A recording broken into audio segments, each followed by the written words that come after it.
Welcome to Mythos AI, your source for Cliff's Notes on complex subjects. Join Anna and Phil for yet another engaging conversation. You've requested a deep dive into the life and work of Paul Allen, and we're aiming to deliver just that. It's easy to think Microsoft and stop there, but there's so much more to his story. Right. His influence goes way beyond those early years. It does, yeah. We're going to look at his vision from those early days of personal computing to his work with AI. His work with space exploration, his philanthropy. It's a remarkable journey. To really grasp the scope of his achievements, we need to start at the beginning. At the beginning, okay. With a young Paul Allen growing up in Seattle. It seems almost like a cliche, to say someone was born curious. You see it so often, right? But with Allen, the evidence is all there. Oh, absolutely. This wasn't just a childhood interest in gadgets. No. His curiosity, it ran much deeper than that. It did. Born in 1953, Allen's fascination with how things worked, and particularly technology, was evident from a very young age. And this was further amplified by the world around him. Of course, we have to remember this was a time when computers were still in their infancy. Right, largely relegated to research labs. Universities, not something you'd find in a typical home. And yet Allen, along with, a certain Bill Gates, whom he met at Lakeside School, A fateful meeting. they saw the potential of these machines. It did. And their shared fascination with the Altair 8800 microcomputer. One of the first commercially successful personal computers. Exactly. That was pivotal. It wasn't simply that they liked to tinker. They fundamentally believed in democratizing access to computing power. They truly believed computers would be in every home. They were ahead of their time in many ways. That shared vision, born from a relatively obscure piece of technology at the time, ended up shaping an industry. It's incredible, isn't it? But before we delve into the Microsoft years, let's linger for a moment on the Altair 8800. Okay. Why was it so significant, and how did it influence their trajectory?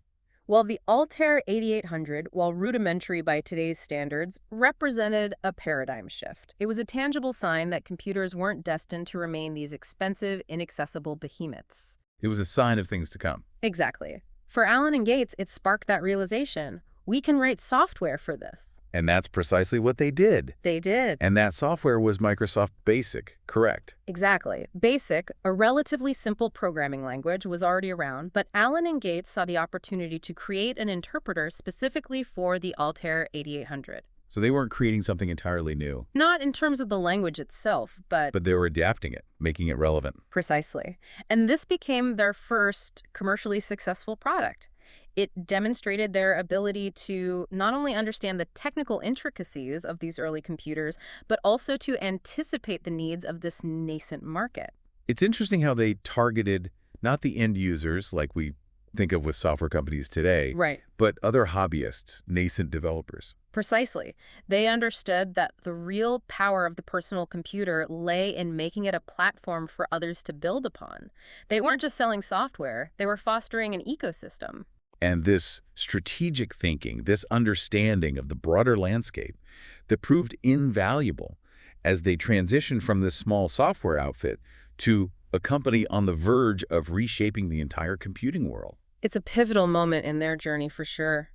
This leads us to, I think, what many would consider the turning point in Microsoft's early history, Okay. the IBM deal of 1980. Securing that contract to provide the operating system for IBM's first personal computer, that was a game changer. Absolutely a game changer. But what often gets overlooked in that story is the technical brilliance that was also at play. Right, it wasn't simply a matter of, shaking hands and getting a deal. It was about delivering a product. Under immense pressure. Under immense pressure.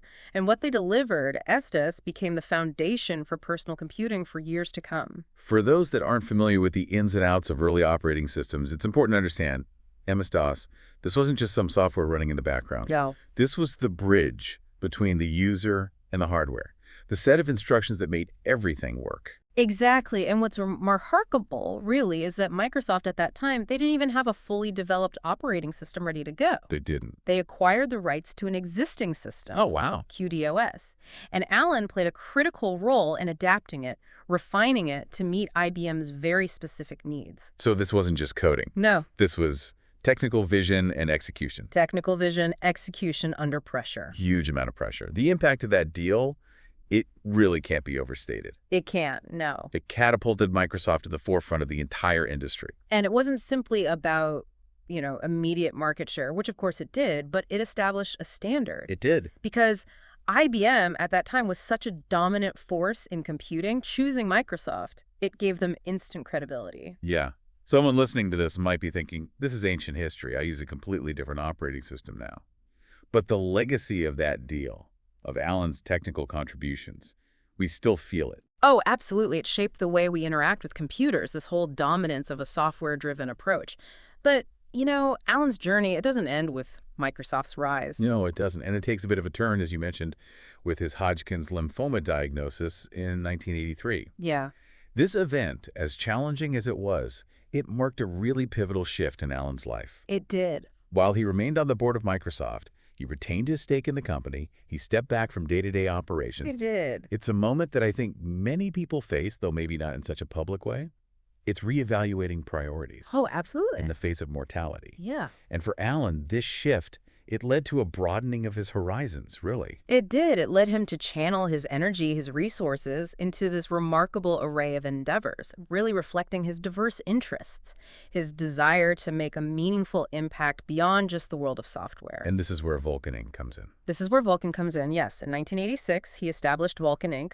to manage his investments and his philanthropic activities. Right. Vulcan became the umbrella for this incredibly diverse set of ventures. Right. From, like you said, From supporting scientific research and technological innovation to cultural projects, conservation efforts, it was really quite broad. one early investment that stands out, and we're going to talk about his approach to technology, is his backing of America Online Yes, AOL. in the late 1980s. In the late 1980s, this wasn't simply about picking a winner in the emerging internet landscape. Right. It reflected a much deeper understanding, I think, of where technology was headed. It's easy to forget in our world of ubiquitous internet access how transformative AOL was. It was. It brought the internet, which had largely been confined to these academic and research circles, into the homes of everyday people. Exactly. And it paved the way for the internet as we know it today. This focus on social interaction, information sharing, online communities, Allen recognized this potential very, very early on. And this seems like a good point to transition to talking about something that we know many listeners are likely curious about. Okay, yeah. Allen's fascination with artificial intelligence, a field that even today can feel both exciting and a bit mysterious. A bit mysterious, sure. It's important to remember that Allen's interest in AI, it predates this current wave of advancements in machine learning and deep learning. It does. He saw the potential of AI long before it was a mainstream topic of conversation. What was it about AI that captivated him so much? Was it simply a fascination with what was technically possible? I think it was more profound than that. Allen believed that AI held the key to unlocking solutions to some of humanity's most pressing challenges. And he saw it as a tool for augmenting human intelligence, not replacing it. That distinction is crucial, especially given the current debates we see surrounding AI, its potential impact on jobs, society, even our understanding of what it means to be human. Oh, absolutely. Allen was acutely aware of the ethical considerations surrounding AI. He believed that for AI to truly benefit humanity, it needed to be developed responsibly. It needed to be deployed responsibly. And this wasn't just theoretical for him. This informed his actions. Exactly. In 2014, he founded the Allen Institute for Artificial Intelligence, AI2, to ensure that research and development in this field were aligned with human values and directed towards solving real-world problems. And AI, too, has become a leading force in AI research. It's known for its work in natural language processing, computer vision, common sense reasoning. It's remarkable to think that this institution at the forefront of AI innovation was born from Allen's vision decades ago. It's incredible. One of AI2's most impactful projects is Semantic Scholar. Yes. This academic search engine that uses AI to help researchers navigate the absolutely massive and ever-growing body of scientific literature. It's a game changer for researchers. Before Semantic Scholar, researchers really struggled to stay on top of the latest findings in their fields, right? Yeah. Sifting through countless papers, journals, Semantic Scholar uses AI to actually analyze and understand the meaning within those scientific papers and then connect researchers with the most relevant information. It's like having a research assistant who's read every scientific paper ever published. and can instantly surface the most relevant ones to your specific interests. Exactly, exactly. It accelerates the pace of discovery, fosters collaboration. It's amazing. And it really underscores, I think, a key aspect of Allen's legacy, his ability to bridge disciplines. He Yes. saw the connections between what might seem like disparate fields, the recognition that true innovation often occurs at the intersection of different areas of expertise. He was a true believer in cross-pollination of ideas, and it led to some remarkable breakthroughs. We've talked about his impact on software, his early recognition of the internet's potential, his foray into AI, his philanthropic spirit. It's clear that his interests extended far beyond just the digital realm, They did. encompassing a fascination with the cosmos and the mysteries of space. And this wasn't just a hobby for him. Yeah. Space exploration for Allen, it was about pushing the boundaries of human knowledge, inspiring future generations, exploring the vast unknown. He believed that by venturing beyond Earth, we could gain a deeper understanding of our place in the universe Yeah. and unlock these new possibilities for humanity. And it was this belief that led him to fund Spaceship Home, Spaceship, yes. a privately developed spacecraft that in 2004 made history History. by becoming the first to reach suborbital space. Spaceship One was a pivotal moment in the history of space exploration because it demonstrated very clearly that space travel wasn't just this domain of governments, Right. of massive organizations. It opened up this possibility of private citizens venturing beyond Earth, Democratizing access to space. fostering this new era of innovation. Exactly. And it's fascinating how his support of Spaceship One mirrors that early vision for personal computers. It does. Just as he and Gates wanted to bring computing power to the masses, Yeah. Allen saw the potential for private spaceflight to make space accessible to more than just astronauts. Right. And his involvement in Spaceship One, it was just the beginning of his ambitions in space. Oh, absolutely. He went on to found Stratolaunch Systems. A company dedicated to developing a revolutionary air-launch-to-orbit system. They aimed to provide a more flexible, more cost-effective way to launch satellites into orbit. Imagine that. Reducing our reliance on those traditional ground-based rockets. Opening up these new possibilities for space exploration, research, even commercial activities. Stratolaunch is a testament to Allen's audacious vision, his belief in really pushing the limits of what's possible.